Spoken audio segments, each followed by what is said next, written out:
Okay, Bob, get us started, please. Yeah, Eric, man, hell of a game I thought you guys played. Ideally, coming out of that timeout with 23 seconds left, I'm sure you would love to put the ball in Battle's hands or Mark's hands or Menifield's hands, but they'd either fouled out or were hurt. We found out, and you couldn't go to Graham. Obviously, how tough was that, and what was the plan coming out of that timeout? And how tough was it not to have some of your best playmakers? I think first of all, Bob, super proud of the effort. When you're without a preseason all league player that's 6'11", any team in the league would go through some struggles. Thought we played really good against Tennessee in the first half. We played very poorly in the second half against Tennessee, but I thought tonight we played 40 minutes. Look, Mississippi State's an extremely physical team. Coach Jans is a great defensive coach. Anybody that's played against Coach Jans' team, whether it's New Mexico State, whether how the free throws are 32-19, I have no idea. We got a limited roster and we have 3 players foul out. So super proud of our team. I know the fans. I know our locker room. I know our coaching staff, our players, super frustrated without coming away with the win. But with any ball club, it's, can you improve? And do you give it, your all, and are you playing with effort, energy, and enthusiasm? We played as hard as we possibly could tonight. But not, getting back to the question, not to have, the guys you'd love to have on the floor because they'd fouled out or they were hurt. How tough was that? And what were you looking to get out of that timeout, the one with 23 seconds left when you were down 1? Yeah, we were trying to run what we ran, most of the second half when we scored 38 points and scored, 9 more points than we did in the first half. We made an adjustment with how we were running our middle pick and roll. And we had a guard down pin for Kai Mitchell to come up to the top of the circle and set a screen for L. Ellis to make a decision whether we want to go left or right. But obviously, when you have 3-point threats like Battle and Mark not out there, or many, it's, we had a ball club today where we did not have a power forward on the roster, and we had 3 guys foul out, and their power forward, that position got dominated today because we had guards playing it or we had 2 centers playing it. So much credit to Cam Matthews and his performance, but game plan was to try to do what we could with Tulu Smith, and I thought we did that by going at him and getting him in foul trouble. Lost the game though. And then when you're down by 3 with 7 seconds, were you looking to maybe get a quick 2 or what were you looking to get there? No, we were looking to get a 3. We felt that with 7 seconds full court, it's going to take, you're going to take at least 3 seconds off the clock, and then you're putting yourself in a really, if we were in the NBA and you could advance the ball, certainly would have gone for 2, but there's no advancing the ball in men's college basketball. There is in women's college basketball. There is in the NBA. There is in the G League, but there's not here. So 7 seconds down 3, we thought the best decision of being on the road was to try to get a 3. And then Caleb obviously played really well. What'd you think of his game? And his minutes have fluctuated, but he really seems like he's hung in there for you. Yep, I thought Battle was really, really good offensively. I thought Kai Mitchell was outstanding.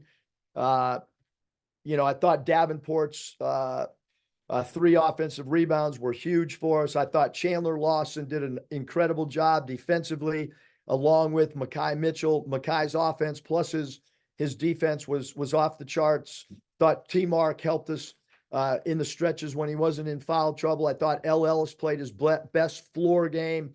And I thought Bay Fall came in very, very limited minutes. He altered 2 shots, had a shot blocked. So a lot of really good performances tonight by a lot of guys on our team that were in uniform.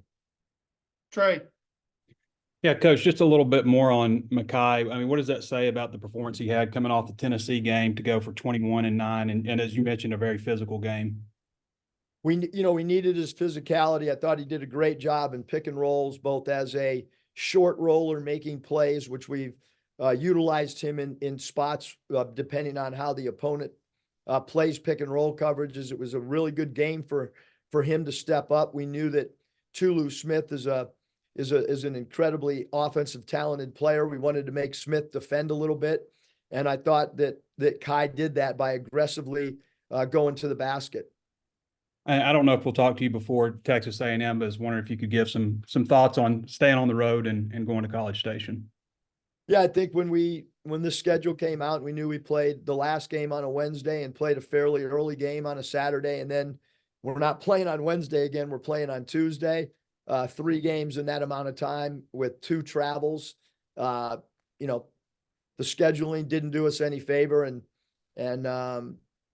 we got to get ready for a very good team with a lot of experience that plays extremely well at home. And I think Buzz Williams does a great job, and I have incredible respect for their backcourt. Radford and Taylor, both those guys, really talented. Anderson Garcia, as good a rebounder as there is in the country. So it's a more than challenging game for sure. Do you think you'll have Keon and Jalen back for that one? Would be I haven't checked on that, Trey. I'm a competitor that every fiber in my body right now is thinking about this game. So I don't mean to be rude, but I really have not checked with the trainer, and I'll get right back on the plane and dive into this game and dive into A&M. And I probably won't ask the trainer until, Monday. It's irrelevant right now. I mean, probably none of them will practice tomorrow if we practice at all. Thanks, Anthony. Coach. Yep. Anthony, Yeah, Eric, you guys, obviously the rebounding margin, I believe it was, they had more rebounds than you guys. Can you just talk about, and obviously they're a good rebounding team, but can you talk about, was that just kind of, I guess, managing that, and I'm not making sense. Was it just kind of making sure that you guys manage that, or is it, how do you kind of deal with the team that rebounds like that? Well, they're a great offensive rebounding team. They're super physical. As stated earlier, we did not have a power forward even available tonight. So we're playing Davenport there, and he's played the small forward his whole life. So that particular matchup at the 4 spot, Cam Matthews went 6 of 7, and he took 10 free throws attempted, which is almost more than our whole team, by the way. And he had 10 rebounds, 4 of those being offensively. So we knew Tulu Smith would rebound. And then I thought Keyshawn Murphy, number 12, did a good job scrapping out 3 offensive boards as well. So certainly the 17 offensive rebounds is problematic, but we also knew that from a size standpoint, without Graham and without Brazil, that's going to be an area of concern, just as it'll be an area of concern when we go to A&M. Bob, final question. Eric, I think it was the first A&M game that Battle didn't play.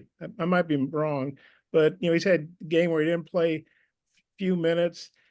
He's an older guy that's used to playing a lot. How do you think he's dealt with that? And I assume he'll be a big part of the rematch with A&M.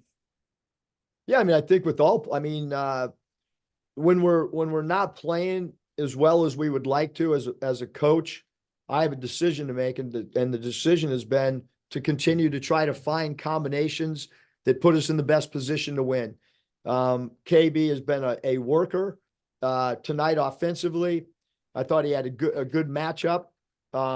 Certainly when he's scoring the ball and drawing free throws, we're a much better offensive team. And I think his defensive principles have also improved as well. And certainly him fouling out tonight hurt us offensively in the late stages of the game.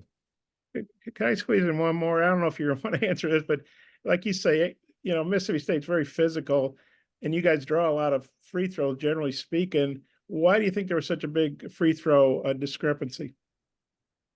Bob, I can't answer that. This is it doesn't matter what we send in, what we talk about. You can look at the free throws attempted. They're a very high steal team. Normally high steal teams are high foul teams. I have the utmost respect for Coach Jans and the physicality that his teams have played with. And we have been historically through 10 years, a high volume free throw attempt player. For whatever reason of late, that's a part of our offense, quite frankly. We work on it.